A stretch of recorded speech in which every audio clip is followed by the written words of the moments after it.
Саламатсыздар ма оқушылар? Саламатсыз ба, апай? Отырамыз. Ал оқушылар сабағымызды бастамас бұрын көңіл күйімізді көтеріп алайық, иә? Ал көңіл күйімізді біз анаға тілек деген әдіс арқылы көтереміз. Ол үшін келеміз. Кет оқушы маған яқы келе бақында. Бес қыз келе ғой, кет оқушы.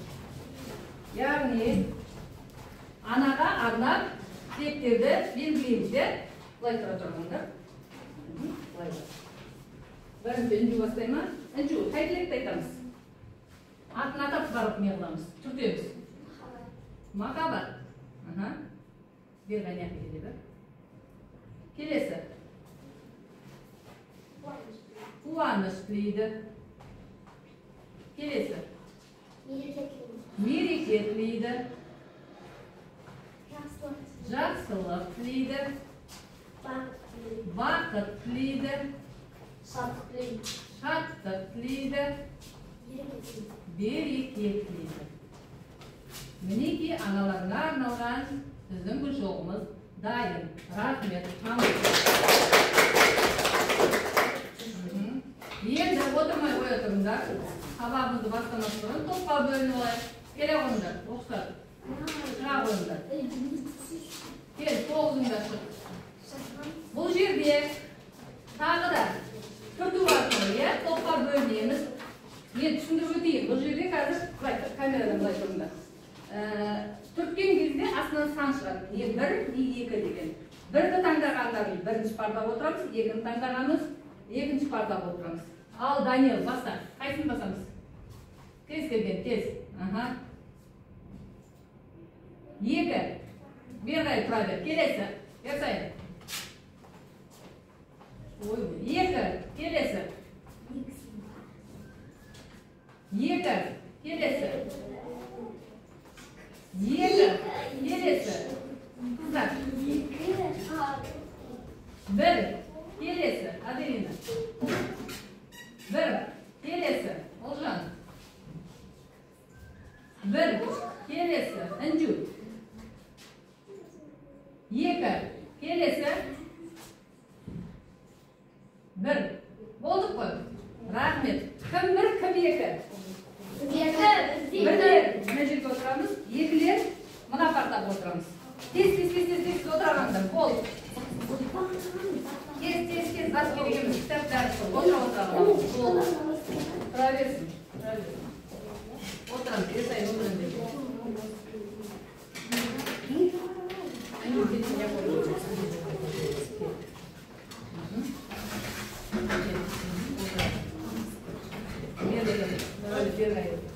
Енді, рахмет балалар, топқа бөлініп алдық.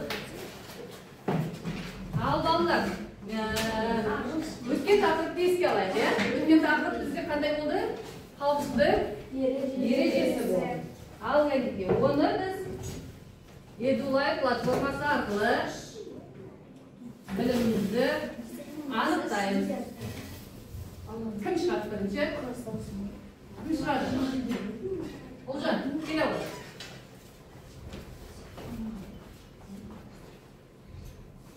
Ал бастаймыз. Сұрақты тез оқимыз. Не дейді? Бірінші сұрақты оқимыз, Олжан не дейді? Компьютерде алдында неге ұзақ отыруға болмайды? Қайсын таңдаймыз?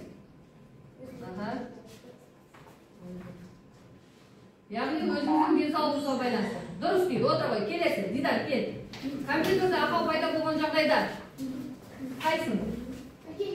Үлкендердің көмегіне жүгіну. Дұрыс, отыр ғой, келесі, Інжу, кел. Компьютерде жұмыс істеу барысында 20-25 минут отыру керек, 10-15 минут отыру керек, 20 минут отыру керек. Қайсын таңдаймыз? Тез. 20-25 минут. Жарайсың, дұрыс. Рамазан, кел. Күйген жағдайда көрсетілетін көмек. Қайсысы? 1, 2, 3. Екі. Дұрыс емес. Келесі.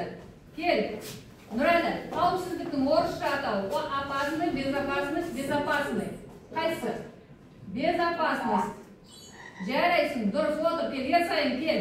Жұмысты бастамас бұрын мұғалімнің рұқсатын алу керек, компьютерді қосу керек, бөлмені желдету керек. Мұғалімнің рұқсатын алу керек. Дұрыс емес. Келесі. Кел, Олжан. жаттығу жасамау, компьютер алдында ұйықтау, жұмыс кезінде уақытқа мән бермеу. Қайсысы? Мән бермеу. Дұрыс, келе ғой. Данияр, компьютерге отыру ережесі. Монитордан 60 сантиметр қалшақ отыру керек, экраннан дәл жанына қарау керек, компьютер алдына жақынырақ отыру керек. 67 жарайсыңдар. Қанша қате кетті? 2 қате кетті. Рахмет. Оқушылар, бүгінгі сабағымыздың тақырыбы ақпаратты цифрлық тасымалдағыштар. Мақсаты 5-1-1 сандық ақпараттың цифрлық тасымалдау құралдарын сипаттау. Яғни біз нені үйренеміз бүгін? Ақпараттық тасымалдағыштар дегеніміз не? Сол жайлы білеміз. Ол үшін видео тыңдап алайық. Тыныштық сақтаймыз. Компьютер ақпараттық өңдеуде нөл несібі цифрлармен жұмыс істейді. Компьютердің көмегімен берілген ақпарат нөл несібі тізбегінен тұрады. Ондай ақпарат цифрлық ақпарат деп аталады. Цифрлық ақпаратты компьютер көмегімен өңдеу, сақтау және тасымалдау қажет. Цифрлық ақпаратты өңдейтін түрлерді цифрлық құрылғылар деп атайды.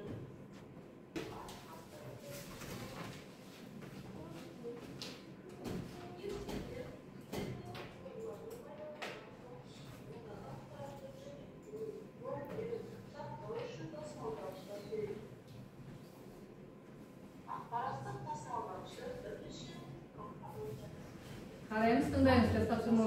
Ал балалар, видеоны көрдік, енді мен сендерге қысқаша тоқталып өтейін. Заманауи, қараңдар. Заманауи цифрлық құрылғыларға не жатады, білеміз бе?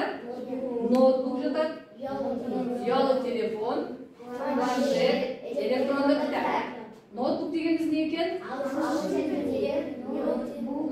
Сөзі, блокнот деген оқуды білдіреді екен, ұялы телефоншы. Планшет, құрылғы, электронды кітап, нұсқасы, жарайсыңдар. Келесі. Мінеки, ақпарат бүгінгі тақырыбымыз қандай еді? Ақпарат тасымалдағыштар. Оған не жатады екен? Ақпарат тасымалдағыштар үшке бөлінеді. Қандай? Магнитті тасымалдағыш, оптикалық, флеш тасымалдағыш. Магнитті не жатады екен? Дискеттер, оптикалықта CD, DVD, DVD. Флеш тасымалдауға USB, флеш, SSS, дискілер жатады екен. Жарайсыңдар, жақсы балы. Ал енді бүгінгі тақырыбымызды түсінгендігімізді тапсырмау орындап барысында тағы да қарғарай тереңірек меңгеретін боламыз. Ол үшін бірінші топтық жұмыс, яғни топқа беремін. Оны мына параққа түсіріп, әдемелеп маған қорғайсыңдар. Яғни бірінші топқа екеуіңе бірдей тапсырма, бірақ әртүрлі ойда жазасыңдар деген ойдамыз. Балалар, жұмысқа аяқтаймыз. Мен оған дейін бағалау парағын таратып шығайын. Маған өз аты-жөнімізді жазамыз.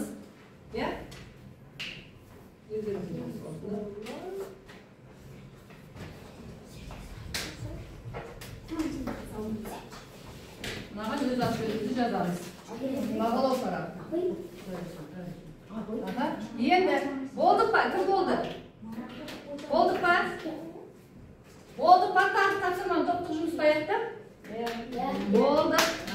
Кім болғайды? Үш топ болғайдыңыз ба? Екінші топ келе қойды. Жігіттерден қойылған топ келіңдер. Тапсырма қайда? Мына тапсырманы ұстап аламыз. Бұлай қараймыз камераға. Былай айналдырып. Ал, сыңғырым жоқ еді. Рамазан, бастар. Сендер тапсырма қандай? Нұрайлы оқыш тапсырманы. Суреттен ақпаратты цифрлық тасымалдағыш құрылғыларды тап. Одан кейін екінші не дейді? Цифрлық құрылғылар біздің өмірге қалай ықпал етеді? Үшінші. Цифрлық құрылғылардың тиімділігі үш мысал келтір. Келтір, ал бастаймыз. Қандай цифрлық құрылғыларды таптыңдар? Ұялы телефон. Ұялы телефон, одан кейін Планшет. планшет, одан кейін электрондық кітап. Электрондық оқулық. Ал тоқталамыз. Ұялы телефон дегеніміз не екен? Ұялы телефон сөзсіз байланыс жасауға арналған құрал. Ал бізге пайдасы бар ма оның? Ол алыстағы адаммен сөйлесуге, алыстағы адамнан хабар алуға Жақсы арналған құрылғы, иә? Ал мынау не? Электронды оқулық. Нұрәлі, не дейді? Оқиды. Жәннен тұр, оқиды. электрондық кітап өзіңіз қолданып жүрген кітаптың электрондық оқуға Ыңғайлы. Көзге кері әсерлі болады. Аз болады. Келесі мынау не? Бұл не? Планшет. Оқимыз. Сенсорлы экранмен жұмыс істейтін құрал. Жақсы, жарайсыңдар. Шақалықтаймыз қыздар. Қыздардан тұрған. Болды. Ал қыздар, тапсырмалар қайда? Кендерге сол тапсырма арналған, иә? Ал қыздардың қандай құрылғы бар екен? Ноутбук, электронды кітап. Бер қайтын, бер қайтын. Оқиды, ал. Тыңдаймыз, балалар. Ноутбуктың пайдасы ағылшын тіліндегі ноутбук сөзі блокнот деген ұғымды білдіреді. Бізге пайдасы бар ма ноутбуктың? Не істейміз онымен? Айта береміз ойымызды. Не істейміз? Өзімізге келіп кетіп пайдаланамыз. Мағлұмат аламыз ба? Аламыз, анықтық. Келесі? Электрондық кітап. Өзіміз қолданып жүрген кітаптың электрондық нұсқасы. Электрондық кітапқа жүздеген кітапты салып жүруге болады. Ол кітап оқуға ыңғайлы. Көзге кері әсері аз болатындай етіп жасалған. Жарайсыңдар, рахмет. Отыра қойыңдар. Ал енді, отыра қойыңдар. Топтық жұмыс бойынша өзімізді бағалап жіберейік. Топтық жұмыс 3 балдық шкаладан тұрады. Қыздар, кім қаншалықты өз жұмысын жасады? Бірінші жұмысқа 3 балдық шкаламен баға қоямыз, иә? Келесі, жұптық жұмыс. Яғни, диагнозды отқан бала біздің жұмымыз болады. Нұрәлі мен Даниэл бір жұп болады. Рамазан мен Ерсайын бір жұп болады. 2 қыз бір жұп, 3 қыз бір жұп болыңдар. Жұптық жұмысты. Сол мен таратқан қараққа орындаймыз. Бұл жерде не істейді? Қандай тапсырма берілген? Ақпарат тасымалдағыш түрлерін сәйкестендіріңіз. Яғни сәйкестендіру. Тез орындап жібереміз. Кеттік. Тез. Рамазан айтамыз ба? Бірінші тапсырма не дейді? Магнитті тасымалдағыш. Бағана видео көрдік қой. Видеода не қылды? Магнитті тасымалдағышқа нелер жатады деді? Ал жазамыз соны. Ана жерге жазамыз. Аха, біршамен. Елі баданы сұламайсыз мен жазарымды. Мінеке. Сәйкестендіру. Міне жауабы тұр жанында. Сол жауапты әкеліп қоямыз. Қайсысы? Жазамыз. Тез орындаймыз. Екінші. Нұрай, екінші тапсырманы оқып жүрші. Нұрай, оқи қойшы. Екінші не дейді? Оптикалық тасымалдағышқа қайсы жатады деді? Қай жерге белгілейміз. Қайсы жатады?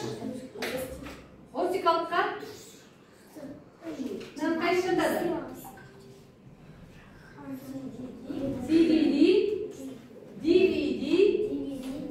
DVD жатады, иә? Жарайсың. Келесі. Ерсайын. Флеш тасымалдағышқа не жатады? Флеш тасымалдағыштарға жад карталары. Жад карталары жатады. Сөйтіп жаздық па бәріміз? Жаза бер.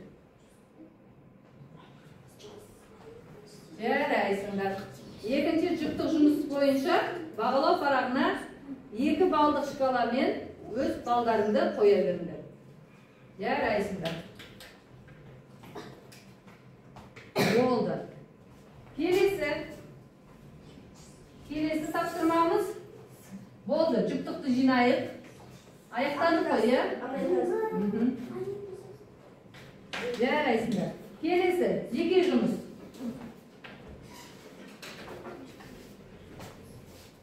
Жеке жұмыс.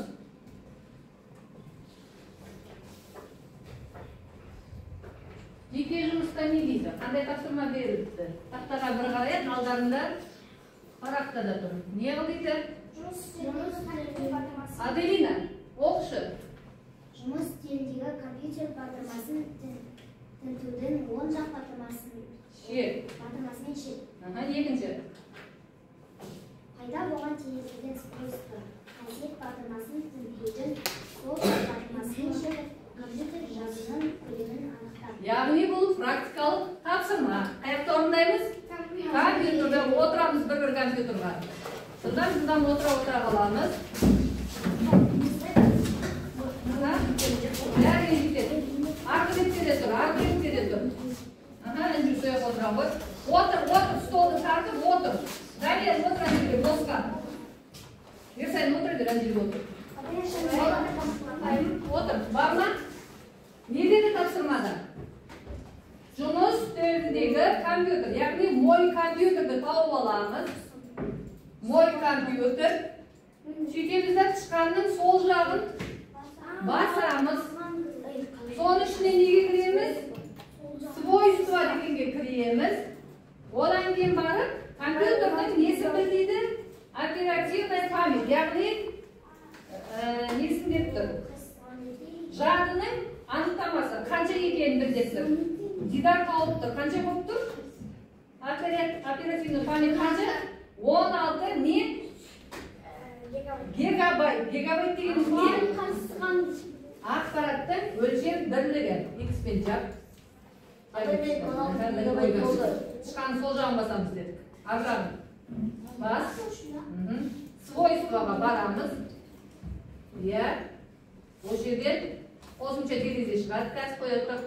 Мінеки. О жерден жады деген не? Орысша память. Мінеки. Яғни бұл компьютердің памяті қанша екен? 16 гигабайт. Орындарымызға отырайық. Бағалау парағына өздерінің балдарыңды қойыңдар.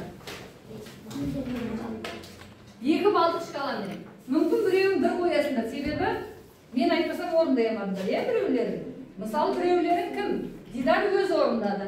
Ерсайын мен Рамазан өз орындады. Демек қанша бал? 2 бал. Ал балалар, шашадыңдар ма тапсырма орындап? Сергіту сәтін орындап жіберейік. Тұрамыз. Айналып қоршауда тұра саламыз әшейін. Кеттік. Қандай бей? Қара жолға. Данияр, тұр, Нұрайын, тұр. Билеміз, қимылдаймыз. Компьютерге отырған кезде көз жаттығу бар, қол жаттығу бар, бел жаттығу бар, бас жаттығу бар. Істейміз. Қимылдаймыз. Данияр, қимылда. Ал балалар. Жақсы сергіп алдық па? Сергіп алдық. Енді бүгінгі немізді, сабағымызды қорытындылайық. Яғни бүгінгі тақырып барысында не түсіндік, не білдік, соның бәрін платформа арқылы дайындаған тапсырманы орындау барысында байқаймыз. Бәріміз жеке-жеке шығамыз. Мына жерде сурет беріліп тұр. Қайсы дедім? Ақпарат тасымалдағыш. Келесі. Келе қой. Аделина. Мынау не? Перне тақта. Бұл ақпарат тасымалдағыш па, жоқ па? Перне тақтамен ақпарат тасымалдаймыз ба? Жоқ. Басам, қараймыз. Смайлик күлді ма? Күлді. Отырағы. Келесі. Інжу, кел. Телефон дейді. Ақпарат тасымалдағыш па, емес па? Тасымалдағыш. Көрейік. Тасымалдағыш емес дейді. Яғни ол ақпарат тасымалдағыш емес дейді. Келесі. Дәптер. Ындырай, келе ғой. Тасымалдағыш па, тасымалдағыш емес па, дәптер? Неге? Үй тапсырмасын жазасың. Тасымалдағыш. Дұрыс па? Дұрыс. Отыра ғой. Келесі. Олжан келе ғой. Винчестер дейді. Бұл тақтау құрылғысы. Тасымалдағыш па, тасымалдағыш емес па? Тасымалдағыш. Дұрыс. Келе ғой, Рамазан. Көзі керек. Тасымалдағыш емес. Тасымалдағыш емес. Дұрыс. Келе ғой, Ерсайын. Қалам. Қалам. Емес. Емес. Дұрыс. Келе ғой, Нұрәлі. Қарандаш. Тасымалдағыш па, тасымалдағыш емес па? Тасымалдағыш па? Басып көрейін. Дұрыс па? Дұрыс емес. Демек ол тасымалдағыш емес екен. Отыра ғой. Ол тасымалдағыш емес. Келесі, мынау не? Магниттік таспа дейді. Магнитофон баяғы. Тасымалдағыш па, тасымалдағыш емес па? Тасымалдағыш. Дұрыс. Ал балалар, сабақты қорытындыладық. Бағалау парағына қарап, өз-өзімізді бағалап жүрейікші. Аделина, қанша бағалы өңдей? 7-8 бал бар ма? Дидар, бар ма? 7-8 бал. Олжан, бар ба? Маған бағалау парағын жинап береміз. Рамазан, қанша бал? 7-8 бал бар ма? 9 бал. Жарайсыңдар. Ал енді, кері байланыс берейік. Яғни бұл кері байланыста сұрағым бар. Сарымды бассақ, ол сұрағым бар деген сөз. Сабақты түсінбедім, ол қызыл. Барлығын түсіндім деген ол жазыл. Яғни осыны кеп басасыңдар. Дидар, қайсын қандайсың? Барлығын түсіндік дейді. Бір оқушы кетті. Келесі, келе ғой, Аделина. Барлығын түсіндім. Екінші оқушы. Байқап отырсыңдар ма? Сан өзгеріп жатыр, иә? Келесі. Келе ғой, Санчуз. Барлығын түсіндім. Үшінші оқушы. Келе ғой. Түсінбегендерін әлі қызғатындарын бар шығар, иә? Нұрай. Сабақтың барлығын түсіндім. Төртінші оқушы. Олжан, келе ғой. Барлығын түсіндім. Екеу қызыл басып тұрыңдар. Рамазан, келе ғой. Барлығын түсіндім. Бесінші оқушы. Келе ғой, Ерсайын. Сұрақтарын жоқ қайсыңыз? Барлығын түсіндім. Келе ғой, Нұрәлі. Келе ғой, Нұрәлі. Сұрағым бар дейді Нұрәлі. Бір оқушы. Келе ғой, Даниел. Сенде сұрағым бар. Екінші оқушы. Кім шықпай қалды? Бәріміз қамтылдық, е? Жарайсыңдар. Рахмет. Сендерге алғысым шексіз. Бәріміз түсіндік деп ойлаймын, е? Бүгінгі сабағымыз осымен аяқталды. Рахмет.